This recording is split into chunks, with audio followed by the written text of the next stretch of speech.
Maria. I knew when I saw you with this charisma and everything matching, I knew you would have a very kind of charismatic, but a little touch of seduction in your speech. And I saw that with your line, I do it, wear it, or sometimes not wear it. And just this little smile that she has, you know? It was a story about death and all of our deaths that are coming up, but she managed to do it with a calmness or a peace around it. And I think that's a very hard thing to do. You managed to put some humor into it, and I appreciate that you made us think about our upcoming deaths. I'm going to divide the speech into content and then presence.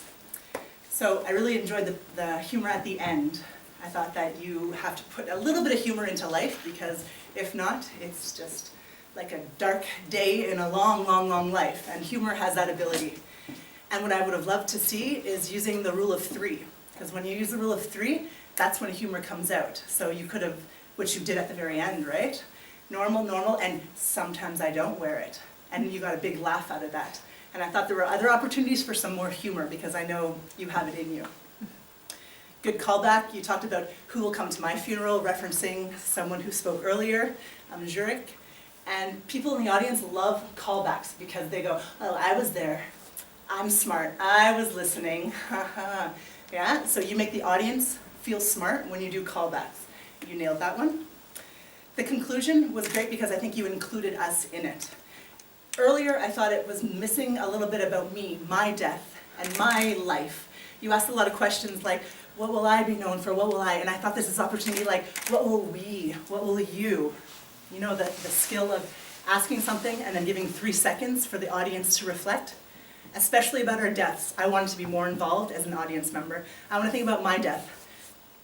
I want you to think about yours, and I want to think about mine, so that we're all kind of growing and learning at the same time. In the presence, I thought it was great. You used a lot of gestures. So you had your hands like this a lot, and you did the future and you did the past. There's opportunities for us to really like fine-tune gestures. So once you said the past, and then you also had that exact same gesture for the future. And you had your hands like this a couple times with the same words for opportunity, responsibility, natural eulogy writer, and you had your hands the same way. There's so much opportunity for opportunity, responsibility, eulogy writer. You know, we can really use our theatrical parts or a charisma, which you naturally have, in making it more physically in the body. The tone is something that I would love to see improved, so that you touch us more emotionally.